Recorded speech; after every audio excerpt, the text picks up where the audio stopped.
আমি অনেক উৎসব মুখর। আমার ঈদ ভালো লাগে, আমার পূজা ভাল লাগে, আমার বৌদ্ধ পূর্ণিমাও ভাল লাগে। আমার প্রত্যেকটা উৎসবে আসলে খুব পছন্দ। বাট আমি যেহেতু মানে হিন্দু রিলিজিয়ান থেকে বিলং করি, পূজাটা আমার সব সময় বরাবরই খুবই ভালো লাগে। আমার কাছে মনে হয় আমি হিন্দু না হলেও আমার কাছে পূজাটা খুব ভালো লাগতো। মানে এত বেশি কালচারাল থাকে জিনিসটা।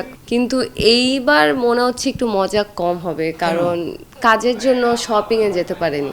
প্রত্যেকবার তো নতুন নতুন প্রত্যেক দিন একটা প্ল্যান থাকে যে আজকে এটা পরবো, ষষ্ঠীতে এটা পরবো, সপ্তমীতে এটা পরবো, অষ্টমীর দিন এটা পরবো, ফ্যামিলির সাথে এটা পরে বেরো, ওটা পরে বেরো।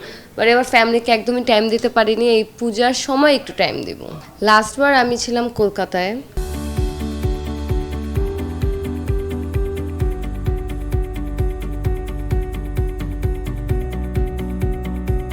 সো কলকাতা আমার খুব পছন্দ পূজার জন্য। কিন্তু এবার কলকাতায় যাচ্ছি না, এবার যাচ্ছে মামা বাড়ি, আমার মামা বাড়ির রাজবাড়ি পাংশাতে।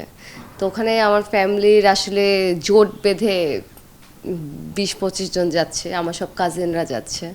সো ওইখানেই যাব, এটাই প্ল্যান করিনি। আর আসলে টাইমও নেই, যেহেতু কালকে থেকে পুজো। এখনও যদি আমি শপিং করি, টেলার থেকে আমাকে কিছু বানিয়ে দেবে না।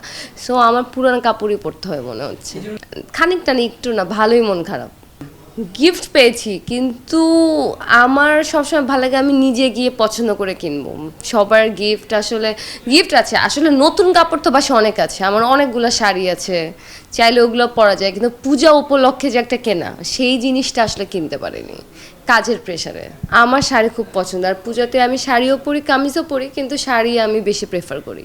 সিঁদুর খেলাতে অংশগ্রহণ করি, দশমীর দিন এটা হয়, দশমীর পরে। তো আমার এটা আরেকটা পছন্দের একটা উৎসব, দশমীতে যে সিঁদুর খেলা হয়।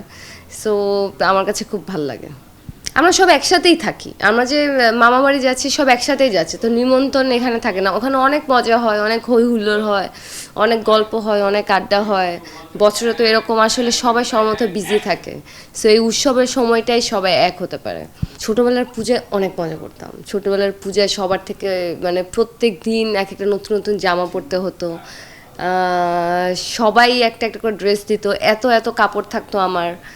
কবে কোন বেলায় কোনটা পরবো, কোন দিন না, কোন বেলায় কোনটা পরবো, এটা একটা মাথায়, মানে এইটা এভাবে ড্রেস চেঞ্জ করতাম। তারপরে অনেক জায়গায় ঘুরতে নিয়ে যেত, অনেক জায়গায় ঘুরতে যেতাম, ভিড় ঠেলে ঠাকুর দেখা, এইটা আসলে অনেক মজার। এখন তো ভিড়ের মধ্যে ওভাবে গিয়ে ঠাকুর দেখা আসলে হয় না, ঠাকুর দেখতে পারিও না, বিকজ অনেক ভিড় থাকে। কিন্তু ছোটবেলায় ভিড় ঠেলে ঠাকুর দেখা, তারপরে দশমীর দিন সবাইকে প্রণাম করে, যে আপনারা যেমন ঈদে সালামি নেন, আমরা তেমন প্রণামী নেই। সো এইগুলো নেওয়া, এইগুলো অনেক মিস করি। এখনও এই জিনিসগুলো হয়, কিন্তু ছোটোবেলায় টাকা বেশি পেতাম, এখন সবাইকে দিতে হয়।